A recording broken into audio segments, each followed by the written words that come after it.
If you've been following our vlogs, then you would know that we spent a week in London this past summer, doing some sightseeing, enjoying all sorts of delicious foods, and soaking in everything that this amazing city has to offer. In this vlog, we'll show you what we did on our last couple days in England, and it was a lot of activity, so this one will be packing with adventure. On one of the days, we went for a day trip to the university city of Cambridge, where we also visited the beautiful and brand new Cambridge Central Masjid, or Mosque. Then the following day, we finally visited the British Museum in central London, which I was personally very excited about. We ended our adventures with a nighttime drive over the world-famous Tower Bridge. So join us as we explore the rich historical and cultural treasures of England, from the beautiful campus of Cambridge University to the captivating exhibits at the British Museum. And of course, the iconic Tower Bridge.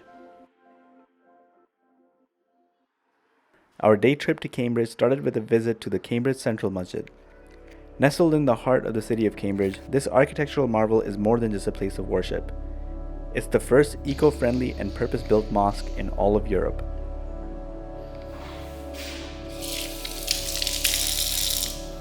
The mosque is built with sustainable materials and features a large open-air prayer hall that's well insulated and naturally ventilated. The large windows minimize the need for artificial lighting, and the roof actually has solar panels that generate electricity as well. Another really cool feature of the mosque is that it has a rainwater harvesting system that allows the usage of rainwater in the bathrooms and to water the plants in its beautiful garden. They even have a coffee shop where people are encouraged to collaborate, relax, or socialize.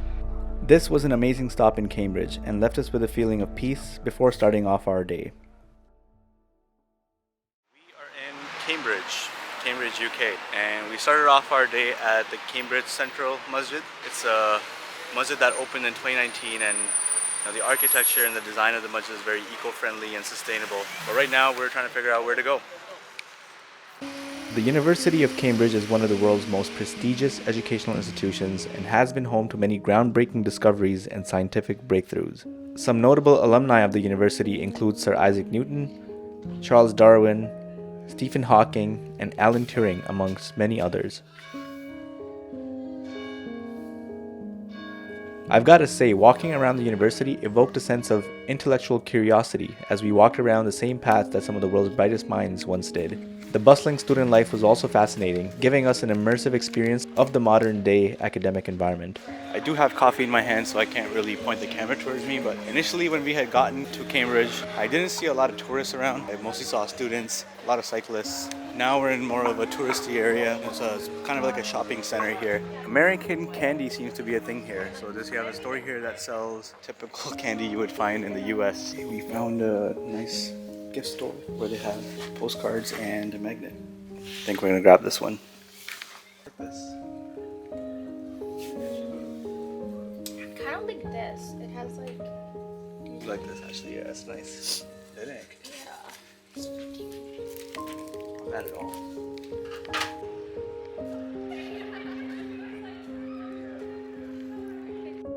After walking around the campus, we made our way to the Fitzwilliam Museum.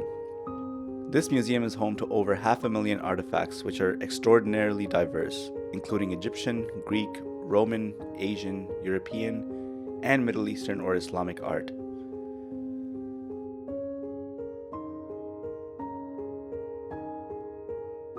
One of the most interesting things I noticed were coins, and there was also one of the world's largest coins, which were minted by emperors that once ruled over pre-colonial India and Persia, or modern-day Iran.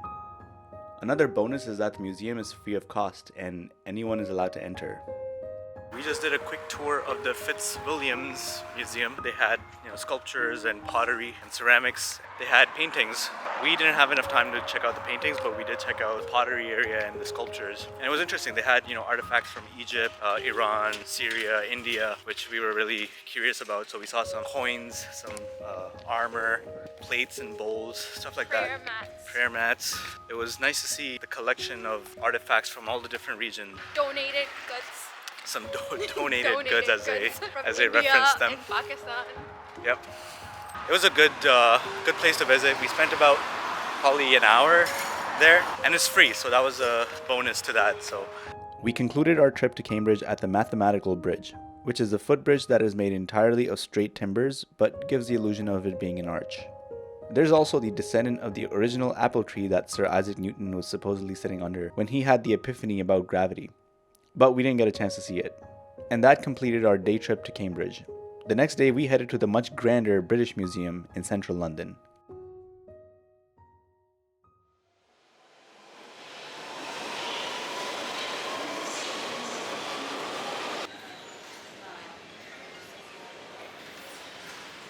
Please take care on the escalators. We are on the way to the British Museum. And then later on we will be going to Oxford Street for shopping and also be checking out the Tower Bridge. The British Museum is another free museum, and it's one of the largest ones in the world, containing over 8 million permanent collections. The museum is dedicated to human history, art, and culture, and aims to document the story of humanity from its beginnings to the present day. It's home to some of the most important historical artifacts, including the Rosetta Stone and the Parthenon marbles. We're at the Assyrian side of the Egyptian exhibit, and the cool thing here is they have these stone sculptures that tell a story of all the battles that they've had. If you look at the stones, they're like intricate details of battles and other significant events. For example, you see like archers shooting or horses approaching a village. The interesting thing is this is like movies before there were movies. So it's really interesting to see how storytelling has evolved since then, from, stones to paper to film.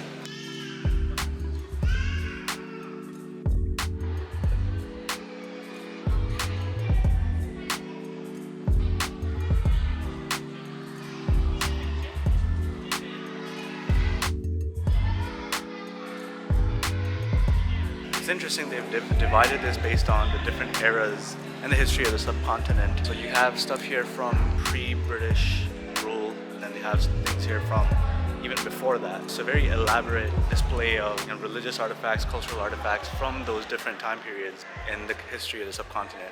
And you see the origins of Hinduism and Buddhism here. And you see some of the artifacts and the impact that Islam had on the subcontinent as well. So it's interesting to see all of that in one place.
Done a walkthrough of the British Museum, went through the South Asian section, Japan, the Middle East, the Islamic world.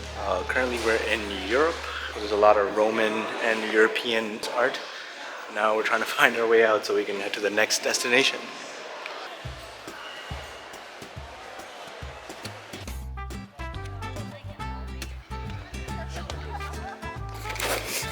Clearly says do not sit on the steps, but we're going to go ahead and sit on the steps.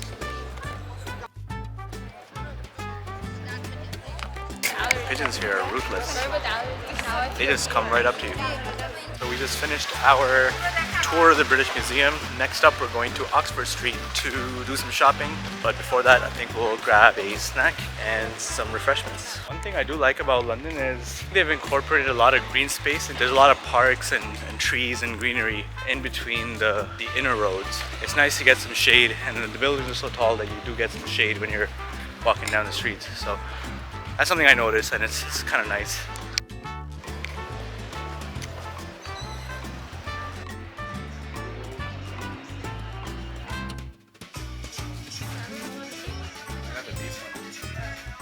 I had kebab rolls from Gati roll, is that what it's called? Pretty good kebab rolls. I had the beef tikka kebab, and Afra had a chicken tikka kebab. The meat was very tender, very juicy and well marinated. Chutney and the raita were both really good. It was a good size and it wasn't oily at all. Like it was like a snack size. I wouldn't call this like. Yeah, if enough you to want to like, have lunch, then you might need to have 2 of those. But yeah. And it wasn't oily at all, so it felt pretty good. It filled us to the point that I think we can go for another 2-3 hours for this shopping. Before you go to shop. Yep, Yeah. yep. So now we're just gonna walk down Oxford Street and look for some sweet deals. We're at Primark, which Afra is very passionate about. I've been hearing about Primark ever since we booked the trip, so we're finally here. Primark shopping is done officially,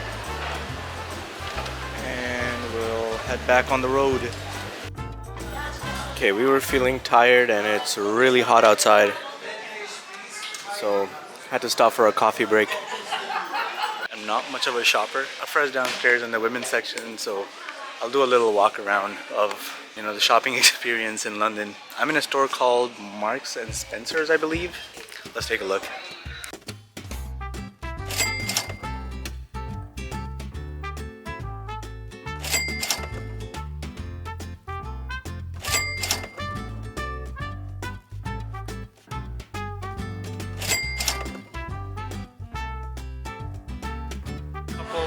Tiring hours on Oxford Street. We got a couple of gifts at Primark and checked out some stores. Besides that, just walked around mostly, checked out prices, and didn't really find anything interesting, but maybe tomorrow. And now we're making our way back to the train station and get some dinner.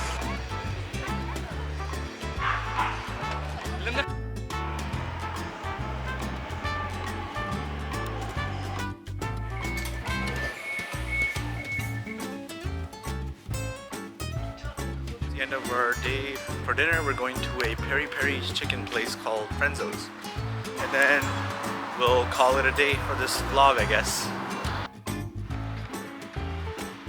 After our trip to central London, we finished off our day touring the streets of Ilford Lane, which is a largely multicultural neighborhood in East London.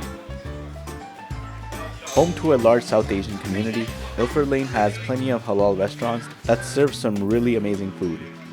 After that, we stopped for some ice cream and pan, then decided to casually stroll around the neighborhood for fun.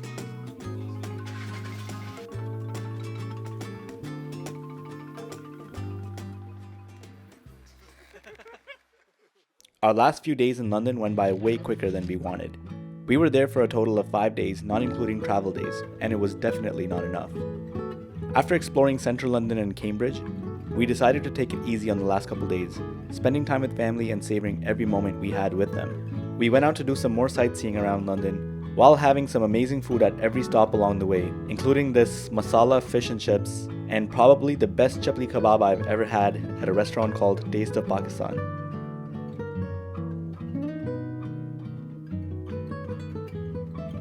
Just take a look at how tender and juicy this chapli kebab is. My mouth is watering just at the thought of it.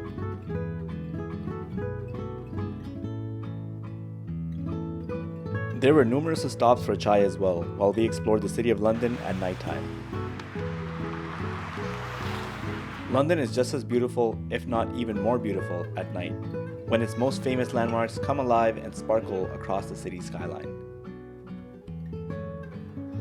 Driving across the Tower Bridge at night was one of the highlights of our trip, as we marveled at its beautiful architecture and stunning display of colorful lights. We highly recommend going for a walk or at minimum a drive across the bridge. And if you could do it at night, that would be even better because there's lesser crowds.